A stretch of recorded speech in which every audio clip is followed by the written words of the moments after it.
Hello दोस्तों, मेरा नाम है फैसल और मैं आप सबका स्वागत करता हूं अरशद एकेडमी में। आज हमारा चैप्टर है कोऑर्डिनेशन कंपाउंड। ये चैप्टर हम लोग पढ़ेंगे। और आपको बता दूं कि ये चैप्टर बहुत इंपॉर्टेंट चैप्टर है। जैसे आप अगर अभी क्लास 12th में हैं, अगर आप आगे ग्रेजुएशन करेंगे, जेई या नीट का प्रिपरेशन अगर आप कर रहे होंगे या करेंगे, या फिर कॉलेज में भी आपको फर्स्ट या सेकेंड सेमेस्टर में आपको ये चैप्टर पढ़ना होता है। अगर आप इंजीनियरिंग करेंगे तो इंजीनियरिंग में भी आपको ये चैप्टर सेकेंड सेमेस्टर में या फिर फर्स्ट सेमेस्टर में मिल जाएगा। तो आप लोग कोशिश कीजिए कि ये चैप्टर को अभी ही क्लास 12th में अच्छे से पढ़ लीजिए, जो आपका अच्छा बेस बन चुका रहेगा। तो फिर आप लोग को आगे हेल्प मिलेगा पढ़ाई करने में। अभी हम लोग शुरू करते हैं, और आपको अगर कुछ समझ में ना आए तो आप लोग कमेंट कीजिएगा, आगे भी इसके बारे में देखा जाएगा। तो आपको ये पता है कि मिल्क में क्या क्या होता है? मिल्क में होता है कैल्शियम, और फिर उसके बाद मैग्नीशियम भी होता है। ये सब आपको पता होगा कि मिल्क में होता है। तो और आप क्या आपने हेमोग्लोबिन के बारे में सुना है?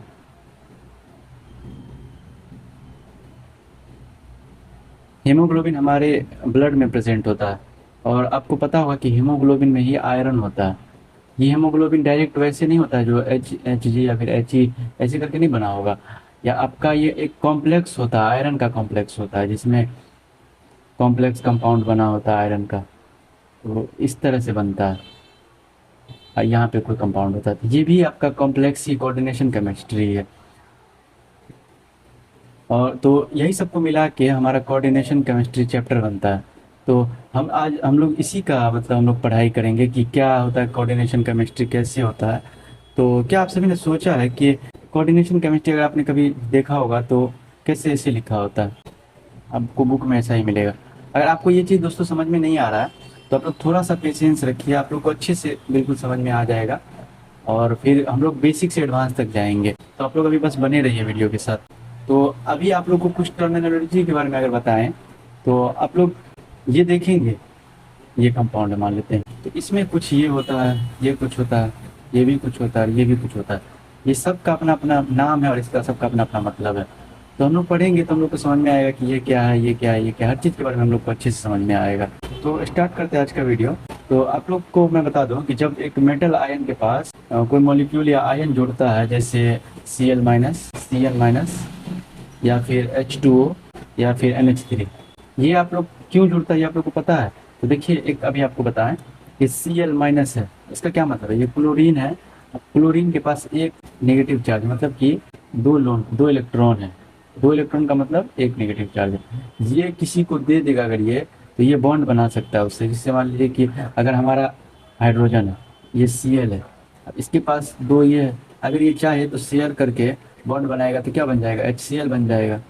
तो ठीक उसी तरह ये हमारा कॉम्प्लेक्स कंपाउंड भी ऐसे ही बनता है। तो ये सब आपस में मिलकर जैसे सब कुछ, जैसे अगर के है प्लस Fe है प्लस Cn है, ये सबको अगर हम आपस में घोल घाल देंगे, पानी में मिला देंगे, तो जाके हमारा ये K4FeCN6 बनेगा। ये सिक्स ये बनेगा, हमारा ये कंपाउंड बनेगा अगर ऐसा होगा तो अभी हम लोग इसी के बारे में पढ़ाई करेंगे। तो चलिए पहले हम लोग बेसिक टर्मिनोलॉजी समझते हैं कि बेसिक टर्म सब क्या होता है।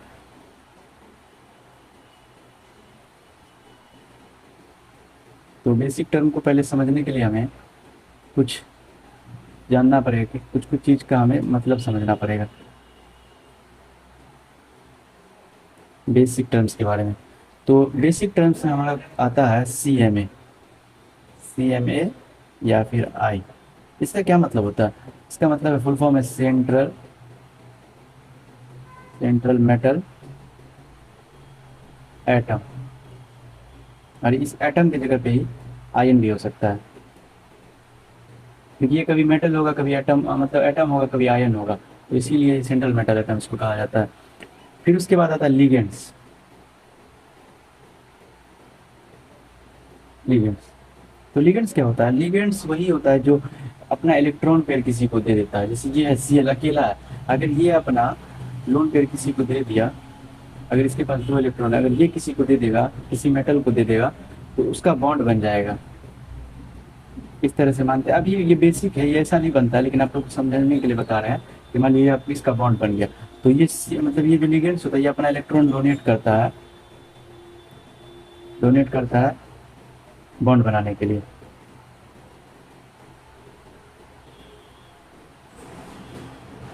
बॉन्ड बनाने के लिए। तो ये आपको बता दूं कि ये जो है ये हम लोग पहले पढ़ते थे कोवैलेंट बॉन्ड, लेकिन इसमें कोऑर्डिनेशन कंपाउंड में कोवैलेंट बॉन्ड नहीं बनता है, कोऑर्डिनेट बॉन्ड बनता है। Coordinate bond. अब ये कोऑर्डिनेट बॉन्ड क्या होता है आप सबको पता होगा, अगर नहीं पता है तो बस इतना समझिए कि कोऑर्डिनेट बॉन्ड ये होता है कि जिसके पास भी अगर इलेक्ट्रॉन है वो पूरा अपना इलेक्ट्रॉन डोनेट कर देगा। जैसे इसके पास इलेक्ट्रॉन है, अगर ये दोनों इलेक्ट्रॉन को अगर ये डोनेट कर दे, किसी को दे दे, तो कोऑर्डिनेट बॉन्ड बनता है। जैसे अगर O3 होता है मान लीजिए हमारा, तो कैसे बनता है O O और O। ये क्या होता है कि इससे तो डबल इसके पास अभी, जैसे हम लोग बेसिक से पूरा देखें तो इसके O में वैलेंस इलेक्ट्रॉन कितना होता है OP में। अब ये क्या है कि O किसी से बॉन्ड बना लेगा, अब 6 है सबको के पास, 6 ये इलेक्ट्रॉन है। अब क्या होगा कि ये तो इससे बॉन्ड बना लिया, तो इसका कितना हुआ, 2 2 4 2 6 2 8, 8 इसका हो गया, ऑक्टेट पूरा हो गया। अब इसका काउंट करते 2 2 4 2 6 2 8, इसका भी ऑक्टेट पूरा, लेकिन इसका पूरा नहीं हुआ, 2 2 4 2 6 ही हुआ। तो ये क्या करेगा कि इसको इलेक्ट्रॉन डोनेट कर देगा। तो बस ये इसको डोनेट कर दिया, तो ये कोऑर्डिनेट, ये दोनों जो हमारा है ये कोवैलेंट बॉन्ड है, ये हमारा कोवैलेंट बॉन्ड है। बस ये देखे तो ये हमारा कोवैलेंट बॉन्ड है।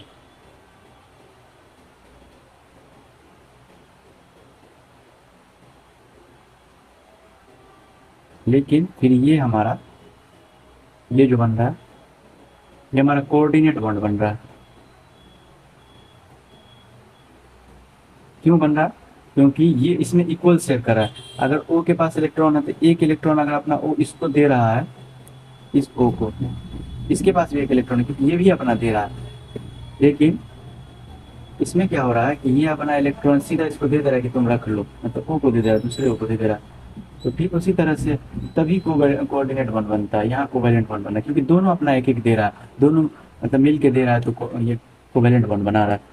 तो ठीक उसी तरह से बनता है। तो लिगेंड्स आप लोग को समझ में आ गया, लिगेंड्स क्या होता है, जो अपना इलेक्ट्रॉन दे, हो गया। और फिर आता है कोऑर्डिनेशन नंबर। कोऑर्डिनेशन नंबर क्या होता है, ये जो लिगेंड्स है, लिगेंड्स अपना कितना इलेक्ट्रॉन दे, मतलब कितना दे रहा है, कितना बॉन्ड बना रहा है इससे, उसी को कोऑर्डिनेशन नंबर कहते हैं। मतलब लिगेंड्स या मॉलिक्यूल से जो जुड़ रहा है सेंट्रल मेटल एटम, उसको ही जैसे कहते हैं। जैसे मान लेते हैं कि ये H2O है, अब H2O देगा या फिर NH3 है या फिर Cl है, Cl है। अब ये अपना इलेक्ट्रॉन, सबके पास इलेक्ट्रॉन है, ये अगर अपना इलेक्ट्रॉन इसको दे देगा या फिर ये डोनेट कर देगा या फिर ये डोनेट कर देगा, तो कितना एक एक डोनेट कर रहा है, तो ये कोऑर्डिनेशन नंबर होता है। अभी बस आप समझिए, आपको धीरे धीरे सब समझ में आ जाएगा। तो बस और आगे पढ़ते हैं। आगे होता है हमारा कोऑर्डिनेशन स्फीयर। कोऑर्डिनेशन स्फीयर होता है,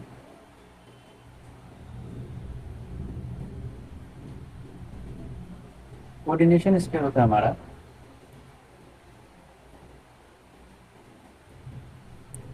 कोऑर्डिनेशन स्फीयर क्या होता है, जैसे ये जो बन रहा है कॉम्प्लेक्स बन रहा है, यहाँ पे कुछ होगा फिर यहाँ पे कुछ होगा, ये जो कॉम्प्लेक्स बन रहा है दोस्तों, इसको ही कोऑर्डिनेशन स्फीयर कहा जाता है, इतना को कोऑर्डिनेशन स्फीयर कहा जाता है। तो ये हमारा कोऑर्डिनेशन स्फीयर है। जैसे एग्जांपल में देखें, CONH3 का होल 6, और ये बाहर बना, ये जो बना ये बॉक्स, इसको ही कोऑर्डिनेशन स्फीयर कहा जाता है। ये हमारा कोऑर्डिनेशन स्फीयर है।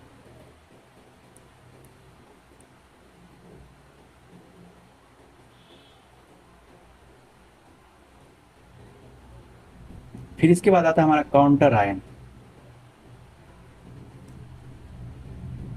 काउंटर आयन क्या होता है, जो बाहर में हमारा, बाहर में जैसे अभी हम लोग बनाए यहाँ पे CONH3, जैसे बनाते हैं K4FeCN होल 6, ये हमारा, ये बाहर में आ रहा है, या फिर यहाँ पे बाहर कभी कभी आप देखिएगा तो ये हमारा काउंटर आयन है। मतलब कि ये अपने चार्ज से इसको बैलेंस करेगा। जैसे अभी आप लोग यहाँ देख रहे हैं कि +3 है, लेकिन यहाँ पे +3 है, लेकिन यहाँ पे कुछ नहीं है। अगर यहाँ पे कुछ होता तो इस +3 को बैलेंस करके जीरो करता, मतलब बैलेंस बनता। यहाँ पे तो नहीं है वो चीज़, लेकिन यहाँ है, तो ये बैलेंस कर रहा है। K4 जो है ना, इसको पूरा को बैलेंस कर रहा है K4 का, इसीलिए हम लोग K4 मतलब काउंटर आयन इसको बोल रहे हैं। और ये आप लोग अभी मार्क कर लीजिए एग्जाम के लिए, ये जो है ना आपका एग्जाम में आपका मतलब 4-5 क्वेश्चन आपका आएगा। अगर आप बोर्ड एग्जाम दे रहे हैं तो गारंटी से तो नहीं बोल रहा, लेकिन आपका 2-3 क्वेश्चन तो गारंटी के साथ आएगा। तो आप ये लीगेंट्स और फिर आप कोऑर्डिनेशन नंबर पढ़ना और निकालना दोनों अच्छे से जान लीजिए। अभी आपको निकाला कैसे जाता है वो भी आगे बताएंगे।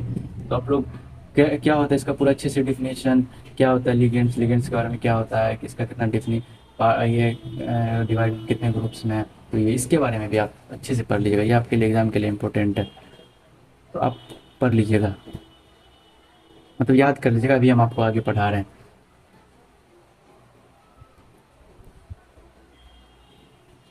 अब आप लोग को एक एग्जाम्पल के साथ समझाते हैं हम कि मतलब आप लोग सोचिए अगर कि कोई मेला लगा हुआ है, कहीं पे मेला लगा हुआ है, हम लोग मेला देखने जा रहे हैं। मेला में क्या होता है, एक किंग जा रहा है। किंग का मुकुट कैसे होता है, ऐसे होता है जैसे भी होता है। ये किंग जा रहा है मान लेते हैं। मेला में किंग गया। किंग जो है तो किंग के आसपास बहुत सारे लोग भी होंगे, जो मतलब किंग के ये होंगे, गार्ड होंगे या फिर किंग के मिनिस्टर सब होंगे। तो किंग उसके साथ ही जाएगा, मतलब किंग के साथ वो लोग रहेंगे, क्योंकि क्यों, किंग को सपोर्ट करना है, मतलब किंग को बचाना भी है दुश्मनों से और किंग को सपोर्ट भी करना है, किंग को हेल्प भी करना है। तो ठीक उसी तरह हमारा किंग है ये, किंग हमारा मतलब लीगेंड हमारा मिनिस्टर है या फिर हेल्पर है या फिर सर्वेंट्स है। और ये जो किंग है हमारा, यही है हमारा सेंट्रल मेटल एटम या फिर आयन। होप करता हूँ कि आप लोग को समझ में आ रहा होगा। तो अब आप लोग ये सोचिए कि किंग तो एक ही होगा, किंग एक ही होगा, मतलब किंग तो बहुत सारे नहीं होगा, भले क्वीन और भी सारी हो सकती है, लेकिन किंग तो एक ही होगा। तो किंग अगर एक ही होगा तो किंग किंग अगर एक है, लेकिन किंग के साथ तो लोग भी बहुत सारे होंगे, किंग के सपोर्टर होंगे और मंत्री सब भी होगा, सब होगा। तो ठीक उसी तरह अगर हम लोग अभी देखें तो यहाँ देखिए,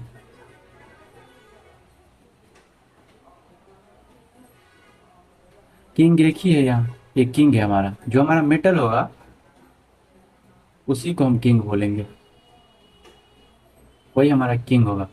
अब ये जो लिगेंड्स है हमारा, ये हमारा होंगे हेल्पर। अब हेल्पर तो एक नहीं होंगे, हेल्पर तो बहुत सारे होंगे। कुछ हेल्पर होंगे जो ज़्यादा किंग से रिलेट करते होंगे तो किंग की ज़्यादा मदद करेंगे, कुछ होंगे जो कम मदद करेंगे। तो ठीक उसी तरह देखिए यहाँ ये हेल्पर है, ये लिगेंड है हेल्पर, लिगेंड हेल्पर। तो ये जो कोऑर्डिनेशन और हेल्पर तो बहुत सारे हैं, अब ये हेल्पर कितने बहुत सारे हैं, तो जितने हेल्पर होंगे उसी को हम कोऑर्डिनेशन नंबर कहेंगे दोस्तों, उसी को हम लोग कहेंगे कोऑर्डिनेशन नंबर, हेल्पर या फिर is equals to coordination number. Coordination number मतलब हेल्पर हमारा हुआ। तो एक क्वेश्चन है आपके लिए कि क्या मतलब अगर एक मेटल है उसके साथ चार मिनिस्टर हैं,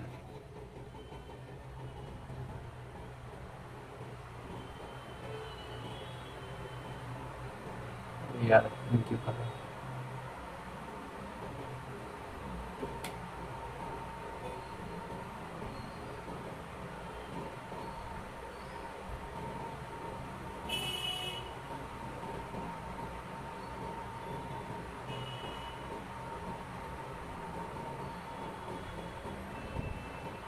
अगर एक किंग है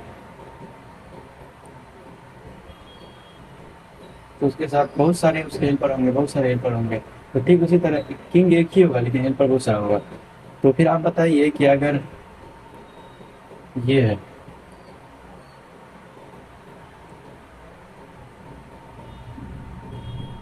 इसमें कितने हेल्पर हैं, किंग कौन है?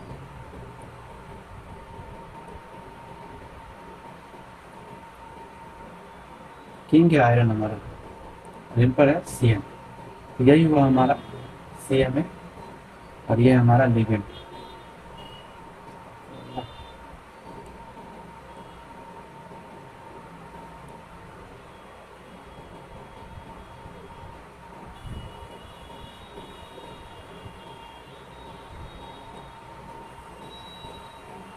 और कितने सारे हेल्पर हैं, नंबर ऑफ हेल्पर्स, वो हमारा कोऑर्डिनेशन नंबर।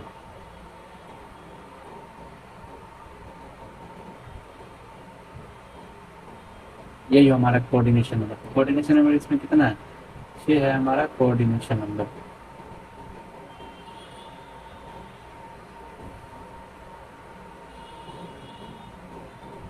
तो फिर दोस्तों चलिए मैं आपको थोड़ा सा कोऑर्डिनेशन केमिस्ट्री के बारे में थोड़ा सा बताता हूँ। इस मतलब हम लोग इसे क्यों पढ़ना चाहिए।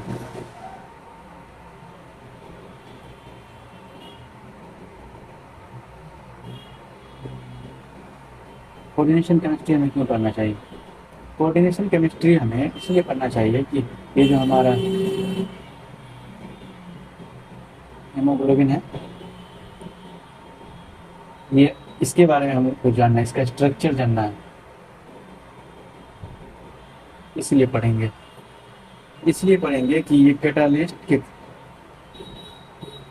के काम में भी यूज़ होता है। तो हम इसलिए पढ़ेंगे कि कैटालिस्ट कैसे यूज़ होता है, ये जानने के लिए पढ़ेंगे। मेडिसिन मेडिसिन में भी इसका यूज़ होता है। आपने कहीं न कहीं सुना होगा कि कैंसर का ट्रीटमेंट किसी का हो रहा है, तो कैंसर का ट्रीटमेंट करने के लिए हम सब एक यही कॉम्प्लेक्स ही है, इसका नाम है हमारा सिस्प्लेटिन। तो हम लोग सिस्प्लेटिन यूज़ करते हैं।